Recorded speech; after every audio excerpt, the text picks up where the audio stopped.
Okay, so on our last lesson or set of lessons, we talked about the ideal gas law. And that's when we were looking at pressure, volume, and temperature and how the pressure and the temperature impact the volume of the gas.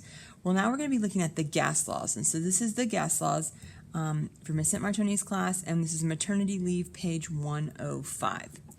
Okay, so you'll find on Schoology the copy of the notes, and so we're going to just kind of go through the copy of the notes, fill them in, and make sure that we understand the gas laws.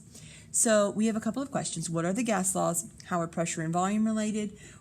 How is temperature related to pressure? How is temperature related to volume? And what's important to remember about the temperature unit?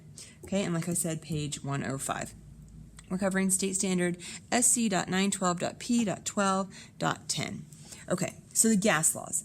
The gas laws are a set of equations. We're going to cover 3 of them today, and there are 2 additional ones eventually that we'll cover. A set of equations that describe what happens to the volume of a gas if the pressure and or the temperature changes. And so for most of these, we're going to be looking at volume with changes due to pressure or temperature.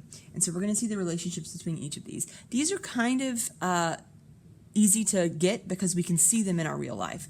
And so we're going to look at Boyle's law, Charles' law, and Gay-Lussac's law today.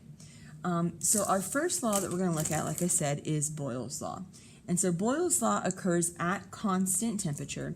And Boyle's law says when the pressure increases, the volume decreases, or when pressure decreases, volume increases. So we call that an inverse relationship because they are opposite of each other. The important part to this is that whenever we're looking at this relationship, the units must match.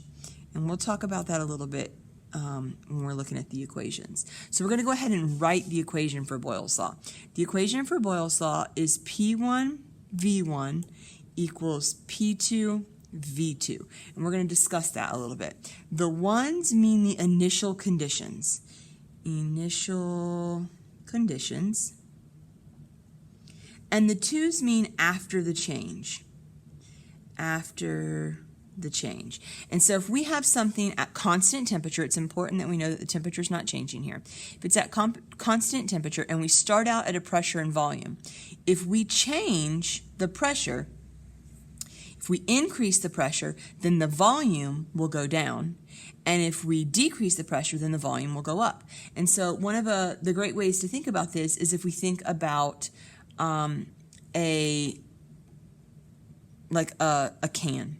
Okay, and so if we're talking about a can and we take a can and we get it to be, to put a lot of pressure on it, we can crush that can, make it smaller so the volume of the gas inside there goes down. But in reverse, if we take the pressure and we can decrease the pressure, the volume of the gas inside will increase. And so we've got crushes or inflates. Okay, and so we need to understand the relationship between these. And so this is the last little piece that we're going to add. We're going to add a graph over to the side. And so we're looking at volume as it relates to pressure. And so when the pressure is low, the volume is high. So when the pressure is low, the volume is high. But when the pressure is high, the volume is low. And so we get this type of relationship, and this is called an inverse relationship. Inverse relationship between the 2. And so I want to make sure that we understand that. So I'm going to come in and I'm going to highlight this is an inverse relationship, and then we know that this is our equation. P1 V1 equals P2 V2. The 1's stand for the initial conditions, the 2's stand for after a change. And so we know that they happen in opposite directions as long as the units match, meaning that the pressure units both have to be, say, ATM, or they both have to be kPa. The volume units both have to be milliliters, or they both have to be liters. It doesn't really matter what unit they're in as long as pressure 1 and pressure 2 have the same unit, volume 1 and volume 2 have the same unit. Okay, so that's our first of our laws, Boyle's law. The second law we're going to look at is we're going to look at Charles' law. Charles' law looks at constant pressure, so we're going to be dealing with volume and temperature. And so with Charles' law, we know that when the temperature goes up for a gas, the volume goes up. And the reason for that is we know that when the temperature goes up, the particles spread out. So the particles spread out. You can think about a hot air balloon with this. So I went on a hot air balloon ride a couple of years ago, and we had to stand there and hold this balloon. It was a really chilly morning. The balloon was closed, and we had to go and walk into the balloon. It was laying on the ground, and hold it up with our arms, and then the pilot of the hot air balloon turned on the furnace. And as he turned on the furnace and it blew that hot air into the balloon, the hot air caused the volume of the gas inside the balloon to rise because those particles spread out, and so eventually the balloon inflated and then was able to carry us into the air. When the temperature decreases, the volume also decreases because the particles condense. Particles condense. So they get smaller and they come closer together. And we always know that. Important thing about this, since we're dealing with temperature, the temperature must be in Kelvin. In Kelvin. So if it gives it to us in Celsius, we're going to have to add 273. Okay, and that's important for us to remember because if we don't change the temperatures to Kelvin, the relationship won't be true. We'll get incorrect answers. The formula for Charles' law is V1 over T1 equals V2 over T2. Same thing as before. These are the initial volumes and then the initial volume, final volume, initial temperature, change temperature. Well, if we notice here, these were multiplied and we have an inverse relationship.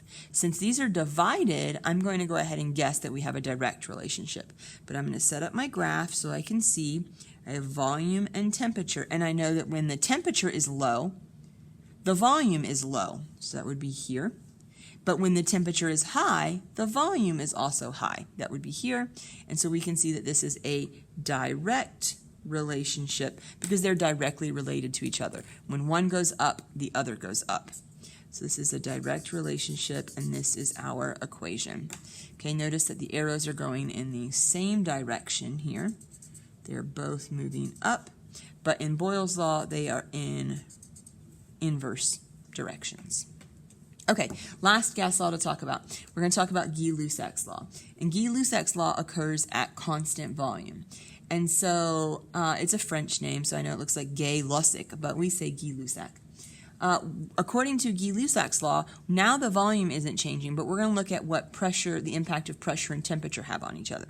So Gay-Lussac's law says that when the temperature goes up, the pressure on a gas goes up. And the reason for that is the faster particles, more speed means more push when they hit.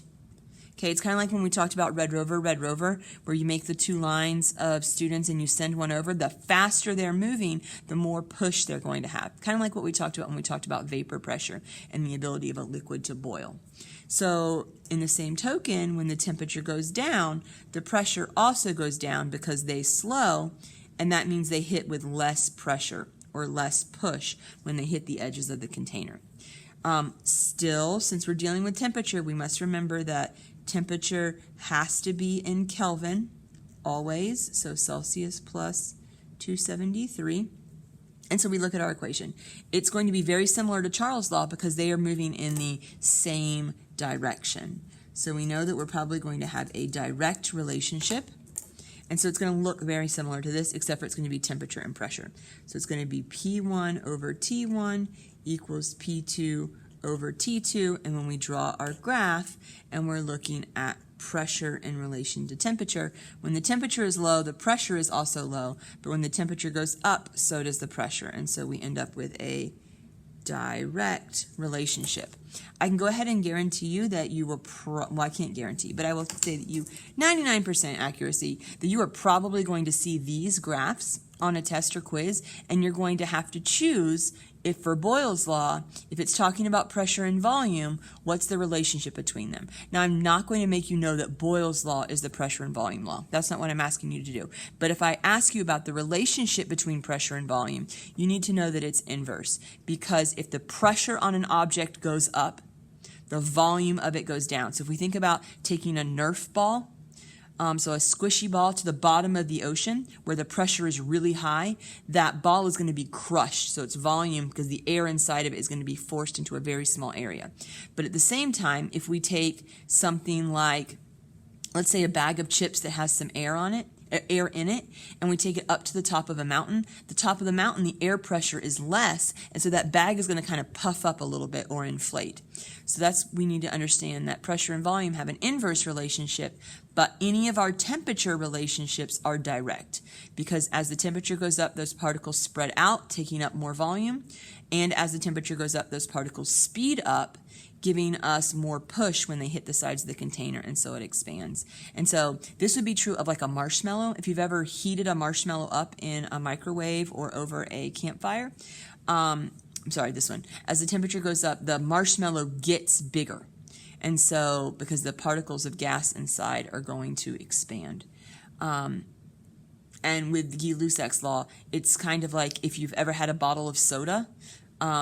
This was not a good experience for my family, but one time we had a bottle of soda and it was in our car, and it was like July and I forgot about it, and it had never been opened, so it was under a lot of pressure, and it got really hot in our car, and the pressure got so high that the bottle exploded because those particles inside were already under high pressure, but as they went faster and faster and faster, they pushed more and more and they exploded. And so you probably have seen a video or experienced yourself, although it's not safe, so don't do it, somebody throwing like a can of spray paint or a can of shaving cream into a fire, and it will explode because as the temperature increases, the pressure goes up.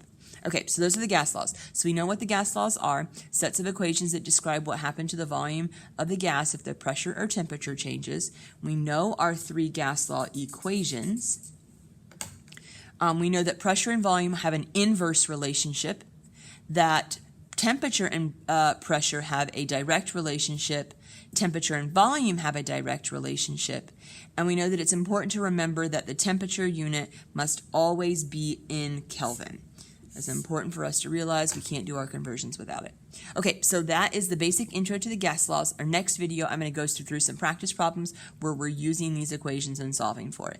As long as we can remember the three equations, which will always be given to you, and we can remember that the 1s stand for the initial condition, 2s stand for after the change, and that the units must match. So pressure 1 must match pressure 2, volume 1 must match volume 2, and the temperatures are in Kelvin, we're going to be fine.